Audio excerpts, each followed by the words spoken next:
All right, y'all, let's rip the Band-Aid off. There's a question floating around that nobody really wants to say out loud, but I'm going to say it. Do Texans really hate it when Californians move here?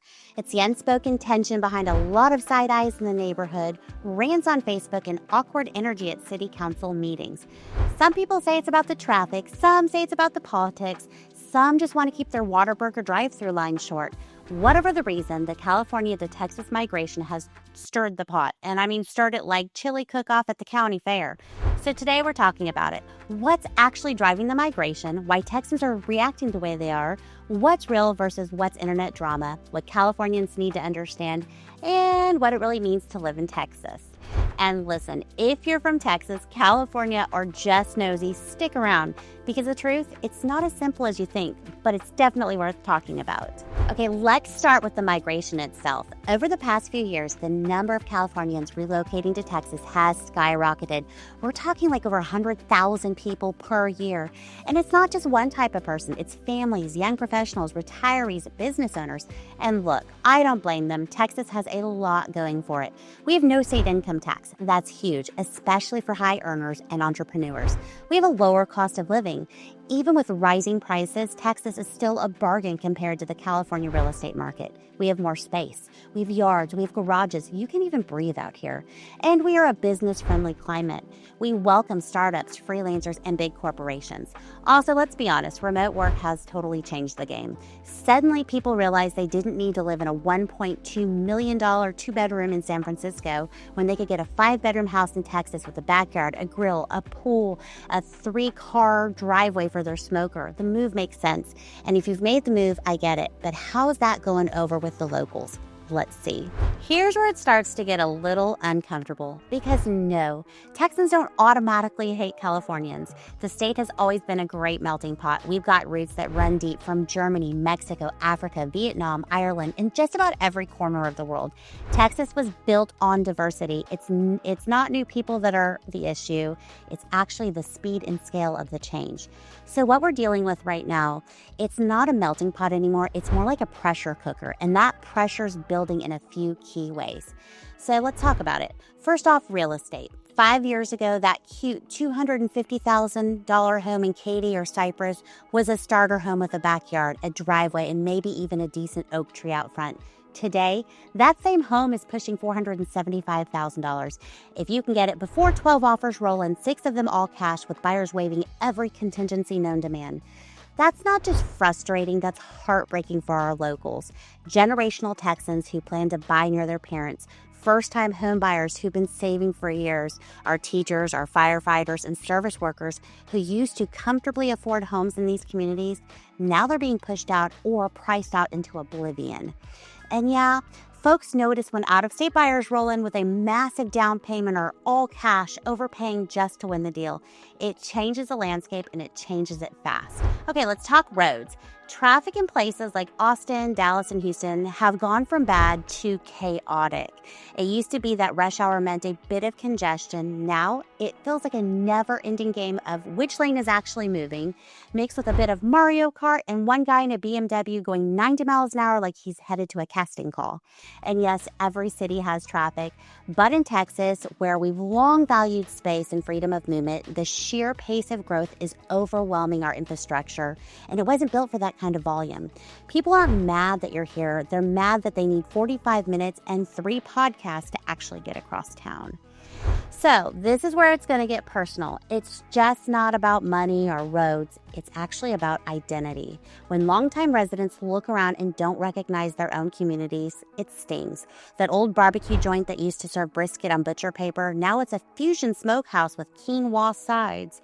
The hardware store that's been around since 1972, now replaced with a boutique Pilates studio. Your favorite taco stand? It's gone. It's replaced by a vegan burger bar with $17 mushroom patties. And look, we're not against new businesses or ideas, but when the unique, gritty, working-class charm of a place gets slowly swapped out for something sleeker, trendier, and frankly, not Texas, people start to feel like something is being lost. It's that feeling of this isn't the town I grew up in anymore. And when that happens overnight, people don't process it as growth. They actually process it as loss. Now, Let's hit the one no one likes to say out loud, but of course I'm going to. Attitude. Some newcomers show up ready to build community and listen and learn. Others show up acting like they're here to fix Texas. The line goes something like this. Well, back in California, we used to... Okay, stop right there. Yeah, don't even do that. Nothing's going to get you silently booted from the group text faster than saying things like that at the HOA meeting, the school board, or the neighborhood cookout. Texans are proud, and it's deep. We know our state has flaws. Every place does. But if you roll in acting like we've been doing it wrong this whole time, you're not going to get that warmest welcome. It's not about being anti-California. It's about protecting a way of life, one built on personal freedom, hard work, community values, and a healthy respect for the fact that different isn't always better. When that way of life feels threatened by skyrocketing prices, shifting values, or folks trying to Californicate every corner of town, yeah, people start to get tense. Texans aren't trying to gatekeep, they're trying to guard the soul of their home. All right, now that we've talked about why the frustration is real, let's get something else straight. Not everything you read online is the gospel truth. Shocking, I know, right? Yeah, some Texans are irritated. Yes, tensions flare when people move faster than people can process. But no, most Texans do not hate Californians. What you're seeing online, that's the highlight reel of the worst case scenarios.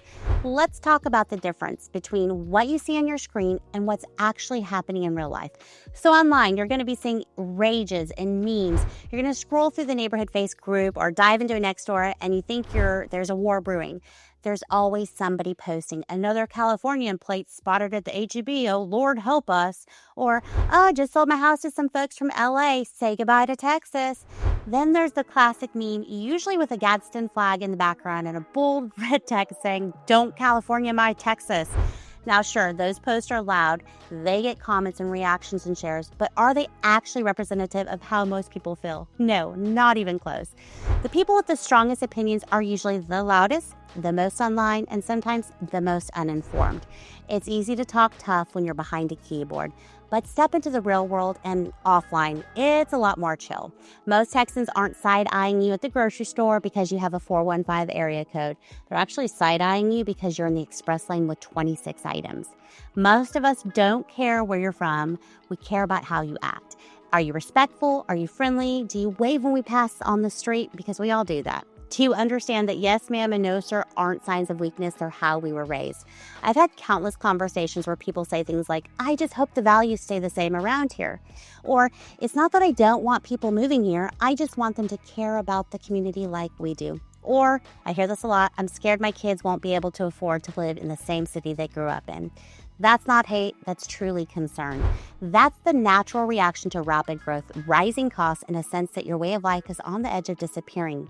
So the deeper truth is, it's not about Californians, it's about control. At the heart of this tension is one simple thing. It's nobody likes feeling like they're losing control over their home. And when you see a massive influx of people, a spike in costs, and businesses popping up that feel completely out of sync with the culture you love, it feels like change is happening to you, not with you. For Texans, it's not about where you move from. It's about whether you're showing up to be part of this place, or are you trying to remake it in the image of the place you just left? That's a big difference. And if you're from out of state and you're watching this thinking, I didn't realize it ran this deep, good. That's why we're having this conversation. It's not about judgment. It's about understanding the full picture. So coming up next, we're going to flip the mic. In segment 4, we're going to talk directly to the newcomers. What you need to understand if you're planning to make a move to Texas, and how to avoid unintentionally stepping on a cultural landmine before you even unpack your moving boxes. All right, if you're still with me and you're someone who's recently moved to Texas, or maybe you're an escrow on that shiny new build in a master plan community in Houston, this next part is for you. First of all, welcome. Truly, really, most Texans aren't sitting around plotting your demise. No one's hiding your Tesla tires or banning those yoga pants. But if you want to make Texas your home, not just your address, there are a few things you really need to understand. Texas isn't just a state. It's a culture. This is the part that throws people off. Texas isn't just a place where you live, it's a place that lives in people. We have our own pride, our own traditions, our own way of doing things. This isn't just another state on the map. It's a brand, it's an identity. It's a state that was once its own country, and trust me, some folks still think it should be. You don't have to become Texan overnight, but if you're going to move here, the best thing you can do is approach it with curiosity, humility, and not criticism. Here's what people should know and probably avoid saying out loud. First, we love our guns. It's not weird here, it's normal. You don't have to like it, but don't act shocked about it at dinner. Gun ownership here is tied to values like personal freedom, self-reliance. It's not up for debate at the potluck. Second, don't mess with the Texas anthem. If someone sings the stars at night and you just stand there blinking, you've missed your shot to connect. The correct responses are big and bright, deep in the heart of Texas. It's not just a jingle, it's a science. Third, we don't ride horses to work. Stop asking, stop joking about it. No one thinks it's funny anymore. We drive trucks, and some of us even drive electric cars, but we don't commute on horseback unless it's the stock show and parade. Fourth, Whataburger is sacred. Nope, it's not up for debate. Yes, we know In-N-Out has a simpler menu. Yes, we've heard the arguments about the secret sauce. No, we don't care. Get the honey butter chicken biscuit at 2 a.m. and then we're going to talk about it. Lastly, floating the river is a rite of passage. Here's how that works. You, your best friends, and at least one guy named Cody all pile into tubes. You tie your tubes together with questionable knots. There's a separate tube for the cooler. If you know, you know. You're drinking beer, you're sunburned, you're vibing, and by the end of the float, you've lost your flip-flops, maybe your dignity, and at least one sunglass lens. This is Texas culture. It's unpolished, it's rowdy, it's full of tradition, pride, and community. If you walk in with a clipboard and a plan to change everything, you're going to get some serious side-eye. So, here is how to make the move to Texas without making it weird and getting that side-eye at Buc-ee's. It's simple. Come with respect, not a rescue plan. Texas doesn't need saving. You moved here because you like something about it. Don't try to rewire the whole thing. Get to know people, not just the perks. Texas isn't just good schools and big houses. It's the people who smoke brisket for 14 hours and bring you a plate when your mom's in the hospital. Contribute, don't critique. Get involved, support local businesses, volunteer at the school, cheer for the high school football team, even if you don't understand the rules, and nobody really does. I mean, I certainly don't. Adapt to the rhythm. In Texas, things move at their own pace. We take the long way. We talk to strangers. We wave when we drive past each other. It's not weird. We consider it manners. Leave the superiority complex behind. No one wants to hear that your old city was so much more advanced or that Texas needs to catch up. If it was that great, why did you leave in the first place? So bottom line, Texans can smell intent from a mile away. You don't have to pretend to be something you're not. You don't have to buy boots or force a howdy into your vocabulary or a y'all. But if you show up with a genuine appreciation, a little humility, and a willingness to join instead of fix, you're going to find something pretty amazing here. Because Texas, yeah, we're a little intense. We're so much proud. But when we call you neighbor, we truly mean it. So let's zoom out for a second. We've talked about the growth, the tension, the culture clash, the side eyes at A2B, and the passive-aggressive comments at City Council. But now let's talk about what's underneath it all, because Texas isn't just growing, it's evolving. And that's not always easy, but it's not all bad either. Texas is not one thing, it's many. This state is massive. You've got rural ranch towns where the feed stores double as a barbershop. You've got bursting urban centers with skyline views and rooftop brunch. Suburban sprawls with splash pads, school spirit that rivals actual college campuses. You've got hill country towns that still shut down for Friday night football. Texas is diverse, culturally, racially, politically, and spiritually. So while the brand of Texas might be cowboy boots and brisket, the real heart of it is the people who show up for each other. When hurricanes hit, when the grid fails, when someone's barn burns down, Texas shows up. We help, we give, we serve. We don't ask for a resume before offering a hand. And that doesn't change based on your zip code or where your driver's license used to say California. A lot of people hear the frustration in Texas and think, wow, they're so unwelcoming. But it's not that. not really. It's not gatekeeping, it's stewardship. People love this place fiercely, and when you love something, you want to protect it. You want to preserve the things that make it great. The family-owned barbecue joint that's been on the corner since 1982, the community parades where you still see kids on bikes with streamers, the town square that hasn't been bought out by a national chain.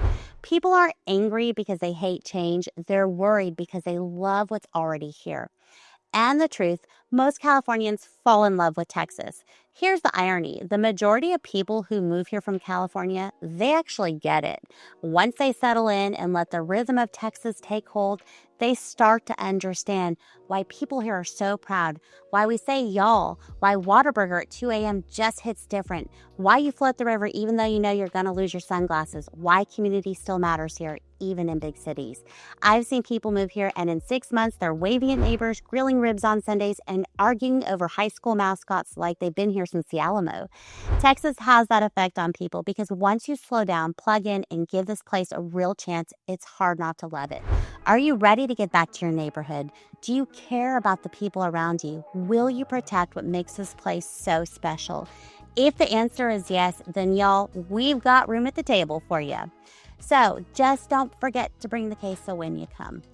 Drop a comment. Where are you from? What's your experience been like? Have you moved here from another state? How were you treated? I read every single one of your comments. And if you're feeling this kind of conversation, like, subscribe, and share it with someone who needs to hear the real story about life in the Lone Star State. Texas is big enough for all of us, y'all, so let's act like it.